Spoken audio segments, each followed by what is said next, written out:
Hey guys, TommyBryson here, and in this video, I'm going to tell you exactly how I spent my first 500K. And by the way, one thing I noticed is that basically when you're broke and you don't have that much money, it feels like you have very few opportunities, and whenever you do find one, they're always few and far in between. However, when you have a few dollars, you got a job, you have some money here and there, you have some savings, all of a sudden, a lot of opportunities and people come into your life to try to help you spend that money in some way. And those people for me were Apple and Nike and all of those brands that I used to love back then that helped me from the kindness of their heart. They helped me spend all my money, okay? And in my opinion, guys, everyone always says the first million is the hardest. To me, the first $10,000 is the hardest because what you have to do, the person you have to become to save your first $10,000 usually is gonna be a whole different person. It's a whole different game. So my life changed not when I got to spend 500K, but it changed when I saved my first $10,000 for the second time. Yeah, that's right, because the first time I wasted it all with my partners, Nike and also Apple, okay? But that's another story for another day. Now, as always, guys, like this video on top of also subscribe and hit the bell to get notified. Now, let me tell you first a story of this $10,000 before I get to the 500K, because again, the 10K is the most important part. The 500K, I already had all those habits when I was actually getting to the 10K, okay? If that actually makes sense. Now, my first $10,000, here's how I actually got it, okay? Now, I had a job. It was my first job here in America, and I was working at my college. And I also got a second job, my second job in America, and I also was working at the Gap. Now, at the time, every dollar that came in my bank account would be spent on my partners, like I told you before, Nike and Apple, and sometimes I would include Gucci in there to buy fake Gucci. How stupid was that, okay? But the idea was I was spending money on a bunch of liabilities all the time. But what I didn't realize was that, hey, these jobs are temporary because Gap was seasonal and my work study job would soon end because I would max out the amount of hours I could basically do and the money I can make in that semester. Now, a few months later came by, December was near, the Gap said, Tommy, we don't need you anymore. And I was like, okay. And then my job told me, hey, Tommy, we can't have you here anymore because you work too much and all your hours are gone. And I was like, okay. And then I looked at my net worth because usually the time you start to change is not when you kind of, you're very diligent. No, it's when you have to. That's when you really want to change. When you have to. When you're backed against the wall, that's when you start to realize, like, hey, I'm spending way too much money here. I had a negative net worth of about $15,000. That was my net worth, negative $15,000. And that was only like around 18, 19, just getting started. I had $13,000 in student loan debt. And I also had an additional $2,000 that I basically borrowed to buy something at my partners over at Apple, okay? Now, here's the thing. I borrowed an additional $5,000 in student loan debt to invest it in a way to get me $60 per week. So I turned 5K into $60 a week, and I started to look at my entire life, okay? When I would get to college and people would look at me, they would be like, wow, Tommy must be doing good in life because he has all of these, all of these things, all the Nike, all the Jordans, he has the iPhone, he has all this stuff, the guy must be doing good. And in reality, my pockets, they were empty. The only thing I had in my pockets were a few pennies. I was empty. I was broke. But no one knew. Now, I noticed that I needed to change my life. And here's where the change actually happened. And this sounds like a movie or something, but it really did happen like this. The minute I decided that things were going to change, that I wanted to be different, I started to get opportunities that offered me the chance to actually make my life different. So a few months later, until my job needed me again in school, I started to basically work a side hustle. I started to go ahead and try to flip phones left and right. I started to go ahead and buy sneakers and sell them. And all the sneakers I had, I resold all of them and I pocketed all the cash. My mentality had completely changed. So when I went back to school and I was working there, I wanted so badly just to learn about money and investing. And when I stepped into one of my professor's class, he had a class that was Excel to teach me how to use Excel in college. And I paid like $1,000 for that class. Well, it was worth it. It was the best class I ever had in college because he taught me something valuable. He taught me the value of self-development because he recommended a book when I was there. And he also taught me about investments. He gave me a little work course because we use Excel to create a stock portfolio, and whoever got the most gains got the book. That was the idea. And I was so motivated because for the first time ever, I was getting a little sneak peek about what investments could do and also what self-development was all about. Now, the book he recommended, the prize, was called The Secrets of the Millionaire Mind. And I realized something. Tommy, you could wait 3 months to get that book potentially if your investments beat the entire class, which by the way, you have no experience, and I came second. Oliver won, and Oliver is no longer here with us. He passed away, but shout out to Oliver, okay? But I realized I could wait 3 months, or I could just go ahead, go on Google, find the book, and read it today. And my life would change right then and there. So I went ahead, went on Google, and I read that book from page to page, and I realized something very valuable. Tommy, the money you're spending it on liabilities. Ignorance is not like this disease, it's just something you don't know. So if you want to be not ignorant anymore, you got to go out there and you got to take learning seriously. And when it came to work, you have to be consistent and find something that you actually like.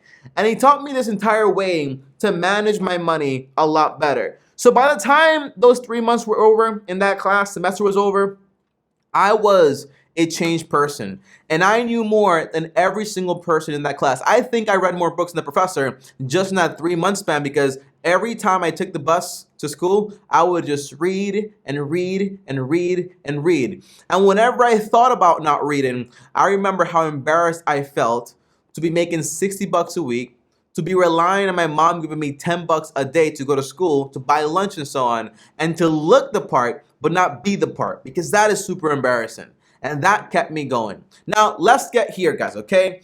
Tommy, that's an awesome story, but what about the 500K? How did you spend your first 500K? Now, if I got my first 500K and I didn't learn what I learned from the first $10,000, then it would have been a terrible situation because I would have wasted on my partners Nike and Apple. All the money would have gone straight to them. And there's always a way to spend your money. There's always someone out there trying to help you spend your money, okay? But the return you get by spending your money on books is usually worth it. That's one thing I learned. Education is so amazing. Now, my first 500K, here's how I spent it. First, this studio you guys see here, this is actually my house. This is where I actually live. So this home, I bought it for around $130,000, and I put in an extra $60K to bring it up to standard. But out of that $60K, about $13,000 worth were actually surprise expenses because there were a few issues here and there. But in total, I'm into this property for about $190K. If I were to get it appraised right now, I think it would be like 180, 185 or so. But again, this property is 100% mine. I own it. Cash, okay? So this is where the first of the money basically went. On top of that, I went ahead and I started to invest money into the stock market. Now, I invested around $228,000 into a taxable account and $44,000 into a retirement account. In total, that's around $272,000, which makes me about $29,920 per year in passive income. Now, by the way, me owning this home right here saves me about $14,400 on rent that I would have paid, okay? So it's kind of like I own this home, gives me security, it saves me money on this and that, but I also have investments that I also made. On top of that, I funded my emergency account with about $15,000, and that covers my baseline for about almost 12 months. Because if you guys don't know, I live in this house and I can live in this house for less than $1,000 a month because my expenses are very, very low. My entire goal became when I was broke and I learned about money, I wanted to be able to live on a poor man's salary, a very good lifestyle. And that's what I'm trying, and I kind of accomplished, but I'm still on my way there because there's still a few things here that I want to tick off my list. Now, I also bought a little car. My dream car was always a Cayenne Porsche, by the way. That's around a $45,000, $55,000 car. So I did the second best and I got me a Toyota Prius for $9,000. That's the car I drive, that's the car I have, that's the car I love. And then I also went ahead with the rest of the money that's missing here, about $16,000. You can say that went, for example, to charity and also miscellaneous expenses here and there.